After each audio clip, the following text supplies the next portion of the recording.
আসসালামু আলাইকুম everyone. Redmi note সিরিজের স্মার্টফোন ইউজ করে না এইরকম লোক খুব কমই আছে। যদি বক্ত নিয়ে বলতে হয় তাহলে আমি একজন যে কিনা রেডমি নোট 6 থেকে শুরু করে রেডমি 12 পর্যন্ত ইউজ করেছি। নোট সিরিজ মানে হইতেছে ছোট প্যাকেট বড় ধামাকা, মানে যাদের বাজেট কম কিন্তু কনফিগারেশন বেশি লাগবে তাহলে নোট সিরিজের কোনো বিকল্প নাই। অ্যান্ড ওই সিরিজের একটা সাকসেসর যেটা হচ্ছে নোট 12 আমার হাতে চলে আসছে। অ্যান্ড এইটা হইতে যাইতেছে নেক্সট জাতীয় ফোন। অ্যান্ড এটা নেক্সট জাতীয় ফোন হওয়ার কী কারণ আছে সেগুলো হচ্ছে আপনাদের সাথে আলাপ করব। অ্যান্ড এইখানে হচ্ছে আগের বারে নোট 11 থেকে কী ইমপ্রুভ করা হয়েছে অ্যান্ড কী ক্রস কাটিং করা হয়েছে সেগুলো নিয়েও আলোচনা করব। তো চলুন শুরু করা যাক। ভিডিওটি ভালো লাগলে অবশ্যই সাবস্ক্রাইব করে নোটিফিকেশন বেল ওপেন করে রাখবেন।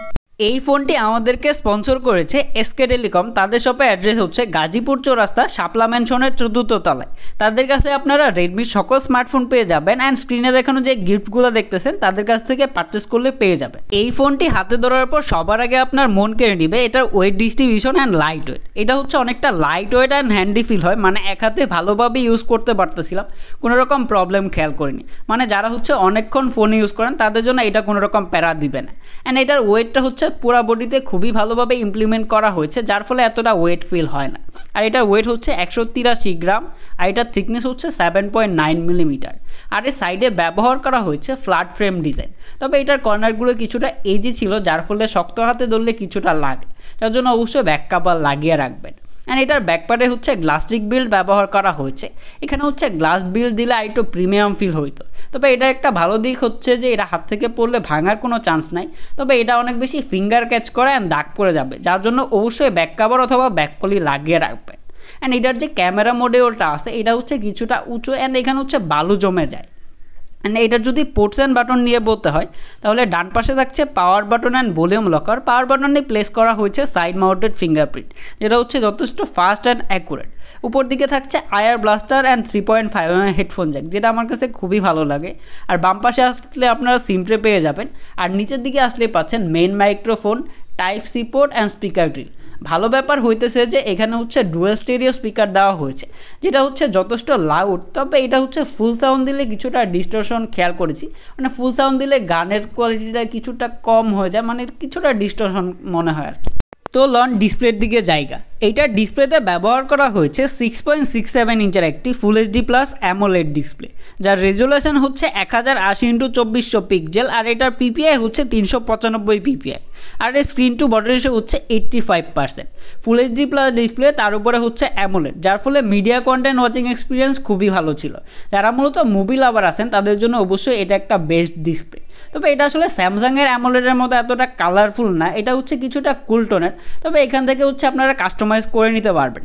মানে এটা একটা ভালো ব্যাপার হইতেছে যে এটা প্রোটেকশন হিসাবে থাকছে কর্নিং গোরিলা গ্লাস 3। আর এটাতে ব্যবহার করা হয়েছে 120 হার্জের হাই রিফ্রেশ রেট, যার ফলে day to day multitasking, social media browsing, game play এগুলোতে কোনো রকম টাচ লেটেন্সি খেয়াল করিনি। তবে এটা কিছু কিছু জায়গায় হচ্ছে কাজ করে না, যেমন হচ্ছে বিক্রয়.com, তারপরে কোনো পেজে গেলে এগুলো হচ্ছে যে রেগুলার 60 হার্জেই কাজ করে, 120 হার্জ কাজ করে না। অ্যান্ড এটার একটা খারাপ ব্যাপার হইতেছে যে এখানে আপনারা একেবারে 120 হার্জ নাইলে হচ্ছে রেগুলার 60 হার্জ, 90 হার্জে যাওয়ার কোনো অপশন নাই। অ্যান্ড এটার পিক ব্রাইটনেস হচ্ছে 700 নিটস। এটার আবার আপ টু 1200 নিটস পর্যন্ত যায়, যার জন্য আমার মনে হয় না যে এটার পিক ব্রাইটনেস নিয়ে কারো কোনো প্রবলেম হবে।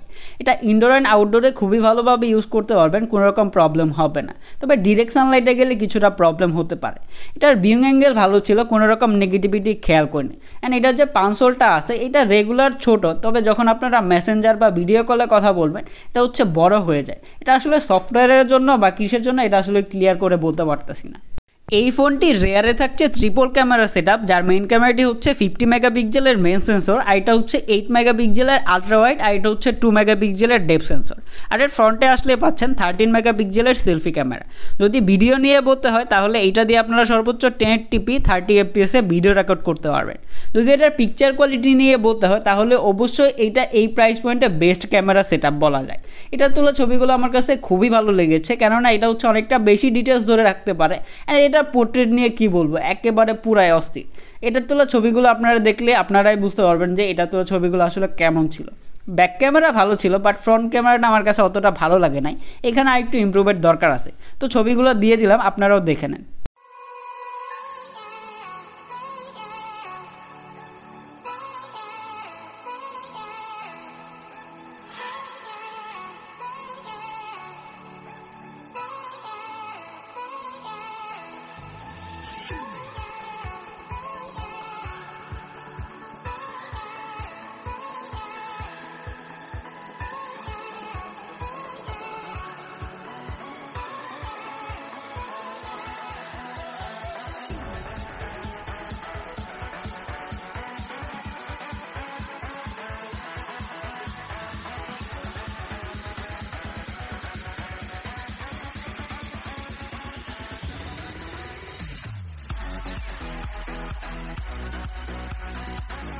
পারফরমেন্স নিয়ে বলতে গেলে আন্ডার দ্য হুড এইটাতে ব্যবহার করা হয়েছে কোয়ালকম স্ন্যাপড্রাগন 685, যেটা হচ্ছে 6 ন্যানোমিটার আর্কিটেকচারে বিল্ড করা, আর এর জিপিওতে ব্যবহার করা হয়েছে অ্যাড্রিনো 610।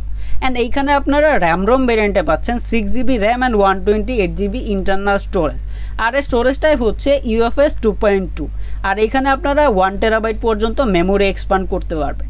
তো এখানে 685 অ্যান্ড 680-র ভিতরে আসলে কতটা পার্থক্য আছে?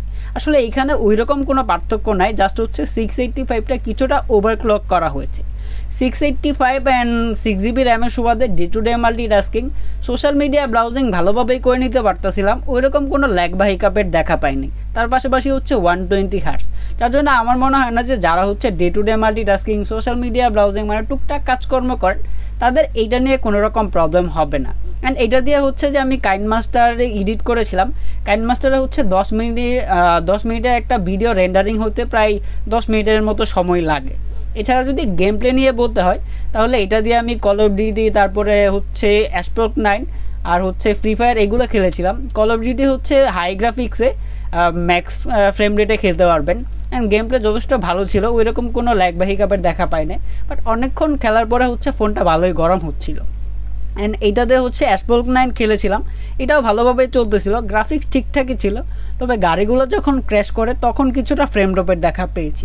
তারা হচ্ছে 2D যেই গেমগুলো আছে, যেমন হচ্ছে ফ্রি ফায়ার, অন্যান্য যেই গেমগুলো আছে ওইগুলো খুবই ভালোভাবে খেলতে পারবেন। রেডমি ফোনের সবথেকে খারাপ দিক হইতেছে সফটওয়্যার পার্টে এইটাতে ব্যবহার করা হয়েছে অ্যান্ড্রয়েড 13 অ্যান্ড MIUI 14.1। MIUI 14.1 নিয়ে বলতে গেলে এখানে এত ব্লোটওয়্যার নাই, তারপরে কিছু কিছু আছে যেগুলো হচ্ছে আপনারা আনইনস্টল করে দিতে পারবেন, আবার কিছু কিছু হচ্ছে আনইনস্টল করা যায় না, যার ফলে হচ্ছে ডে টু ডে মাল্টিটাস্কিংয়ে অ্যাডের প্যারাতে পড়েছি।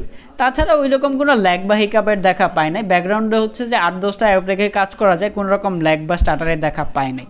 অ্যান্ড এটার যে সফটওয়্যার আপডেট, এইটা নিয়ে যদি বলতে হয় তাহলে খুব বেশি প্যারাই না পড়লে সফটওয়্যার আপডেট দিয়েন না, কেননা রেডমি সফটওয়্যার আপডেট দিয়ে কেউ আসলে সুখী নাই, তার সবথেকে বড় প্রমাণ হইতেছে আমি।